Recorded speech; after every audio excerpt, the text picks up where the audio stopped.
Havoc is a youth theater company here in Dallas. We are creating a new piece called Babel. It's about gun violence and gun ownership in America. It is taken from first-person interviews. So we conducted interviews across the country, traveled to Sandy Hook and visited with parents there, went to Washington, D.C. We also attended the NRA convention, and we take all of those interviews and piece them together and recreate them for the stage. They told me that we were going to be in this space, Hammond Hall. Hammond Hall has shimmery, sparkly curtains and really tall ceilings. You know, it's a beautiful space, and I was trying to wrap my head around how we would do a show that I knew would be, you know, so painful.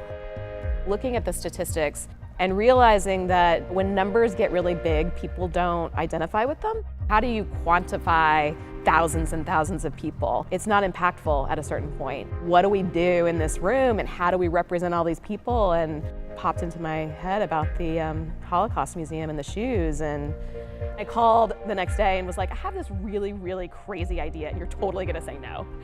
And they didn't. When Mara first hit me with the idea of let's do a shoe for each person, at first the technical side of me kicked in, because that's who I am, is how am I going to collect that many pairs of shoes?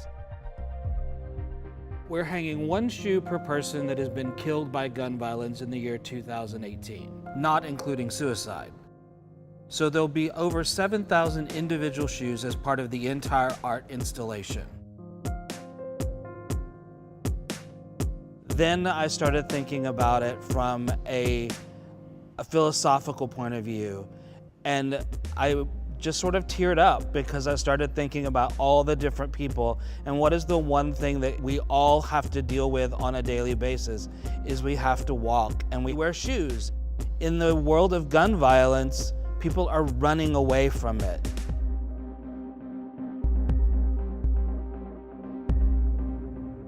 The shoes themselves have a much more philosophical idea than just shoes hanging.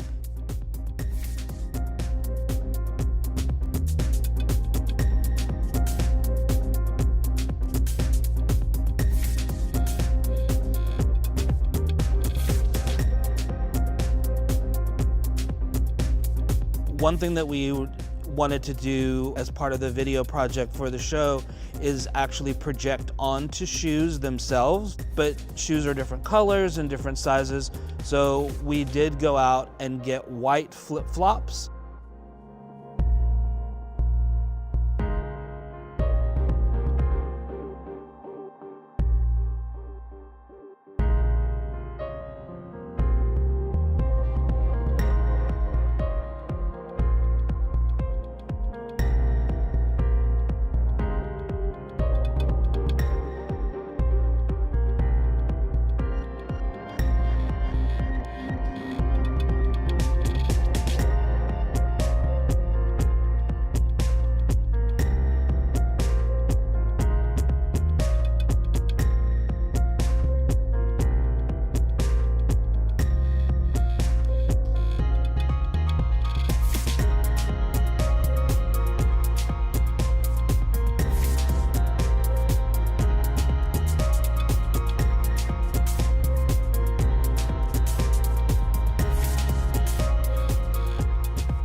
I also wanted this space where people could come and listen to the actual interviews themselves and, you know, just be moved by people's words, and then, you know, come back and see how we present that on the stage. The idea in this room of shoes is that someone will go and they will sit and they will listen to excerpts from all of these interviews. And he said, I need to tell you, if you're here, then your loved one's not coming back.